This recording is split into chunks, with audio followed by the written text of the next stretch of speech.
पहला प्रश्न, क्या भय नकारात्मक होते हुए भी सोए को जगाने या होश को बढ़ाने में सहायक है? बहुत से ज़ेन गुरु शिष्यों को क्यों हमेशा डंडे से ही भयभीत करते? बहुत बार आपने भी हमें ऐसी कहानियां सुनाई हैं और डंडा भी मारा है। ज़ेन गुरु डंडे का उपयोग करते हैं, लेकिन तुम्हें भयभीत करने को नहीं। गुरु के हाथ में डंडा देखकर तुम्हें भय लग सकता है, ये तुम्हारी व्याख्या है, ये तुम्हारी भूल है।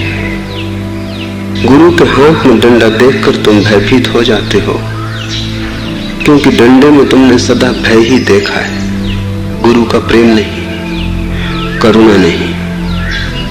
उस तरफ तुम्हारी आंखें अंधी और उस तरफ तुम्हारे हृदय में कोई संवेदना नहीं होती। गुरु डंडा उठाता है करुणावश, तुम्हें भयभीत करने को नहीं, तुम्हें जगाने को।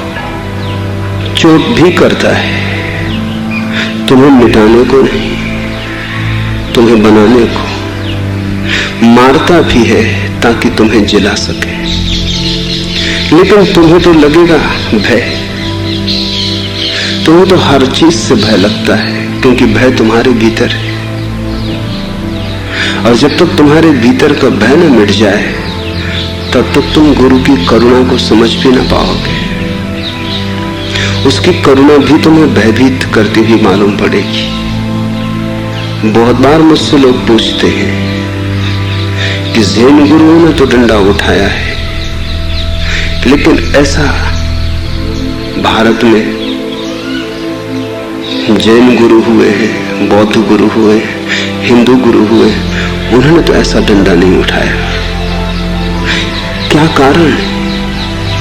कारण इतना ही है कि ज़ेन गुरु की करुणा तुम्हारे गुरुओं से ज्यादा है। भारत के गुरुओं की एक धारणा है, वो है तटस्थ होने की। तुम्हारे प्रति एक तटस्थता को साधने की उनकी दृष्टि है। तुम लाभ ले सको तो ले लो, न ले सको तुम्हारी मर्जी। लेकिन भारतीय परंपरा, भारतीय गुरु सीमा से बाहर जाकर तुम्हें लाभ पहुंचाने की चेष्टा न करेगा, वो उदासीन रहेगा। करुणा की कमी है, क्योंकि करुणा उदास नहीं हो सकती और करुणा उदासीन भी नहीं हो सकती। करुणा तो आएगी तुम्हारे मार्ग में, तुम्हें खींचेगी। तुम सोए हो तो तुम्हें हिलाएगी। भला तुम्हें अपनी नींद में लगे कि ये तो मेरा सपना तोड़ दिया, कितना प्यारा सपना था। भला तुम्हें नींद में लगे कि ये आदमी तो दुष्ट है, हिंसक है, मेरी सुखद सुहावनी नींद थी, नष्ट कर दी, चौंका दिया। सपने में तो प्रकाश से भरा था, जाग के तो रात अंधेरी मालूम पड़ती। सपने में थोड़ी बहुत रोशनी थी, वो भी इस आदमी ने बुझा दी और जगा के इस महाअंधकारपूर्ण रात्रि में छोड़ दिया। ये तुम्हारी दृष्टि है, क्योंकि तुम्हें जागने का अभी रस ही नहीं, तुम्हें जागने का अभी पता ही नहीं। तुम्हें यह भी पता नहीं है कि सपने के प्रकाश से जागने का अंधकार करोड़ गुना मूल्यवान है, क्योंकि सत्य है, मूल्य तो सत्य का है। तुम्हें डराने को नहीं, तुम्हें जगाने को। ज़ेन गुरुओं ने डंडा उठाया है, और ये भी ठीक है कि मैंने भी तुम्हें बहुत बार डंडे मारे हैं, उतने स्थूल नहीं कि तुम्हारा सिर तोड़ दे, लेकिन तुम्हारा अहंकार तोड़ सके उतने सूक्ष्म जरूर। उतने स्थूल नहीं कि तुम्हारे शरीर को चोट पहुंचाएं, लेकिन उतने सूक्ष्म जरूर कि तुम्हारे भीतर छिद जाएं और हृदय तक तीर की तरह पहुंच जाएं। निश्चित ही मैंने भी डंडे मारे, लेकिन अगर तुम्हें लग गए होते तो ये प्रश्न ना उठता, वो लगे नहीं। मेरी तरफ से कोशिश जारी रही, तुम्हारी तरफ से बाधा जारी रही। तो ऐसा भी हो सकता है कोई तुम्हें जगाए, हिलाए, लेकिन तुम न जागो, तुम और जिद में गहरी नींद में सो जाओ। तुम तुम जाग भी जाओ तो आंख न खोलो, और जिद पकड़ लो आंख को बंद ही रखने की, नहीं जागने की। जैसे तुमने कसम खा ली हो तो हिला के भी तो तुम्हें नहीं जगाया जा सकता।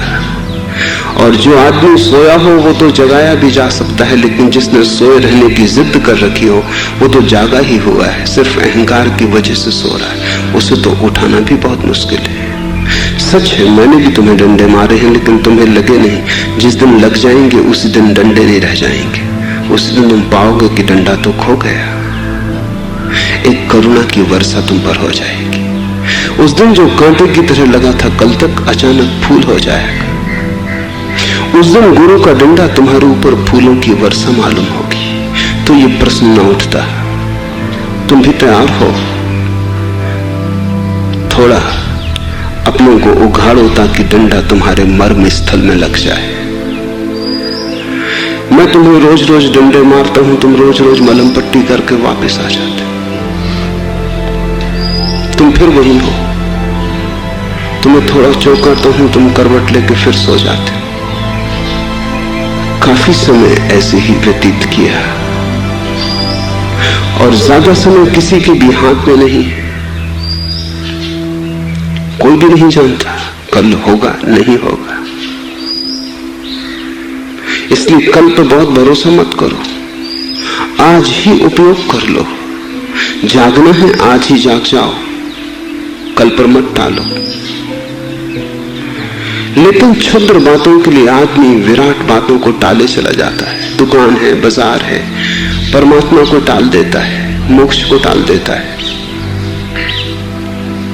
नॉन तेल लकड़ी खरीदना है, उसमें निर्वाण को छोड़ देता है। एक छोटे से स्कूल में ऐसा हुआ, शिक्षक पूछ रहा था बच्चों से कि तुम में से जो स्वर्ग जाना चाहते हो हाथ ऊपर कर दे। एक को छोड़कर सबने हाथ ऊपर कर दिए। शिक्षक थोड़ा हैरान हुआ। उसने पूछा कि अब तुम में से जो नर्क जाना चाहते हो वो हाथ ऊपर कर दे। किसी ने भी हाथ ऊपर न किया, उसने भी नहीं जो स्वर्ग के समय भी हाथ नीचे रखे बैठा रहा था। शिक्षक ने उससे पूछा तेरी क्या मर्जी है, न तुझे स्वर्ग जाना न तुझे नर्क जाना, तुझे जाना कहाँ? उसने कहा मेरी मजबूरी ये कि मेरी मां ने घर से चलते वक्त कहा स्कूल से छुट्टी होते ही सीधे घर आना।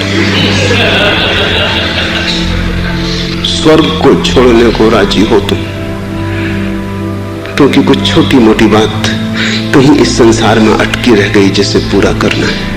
छुट्टी होते ही घर लौट के आना है।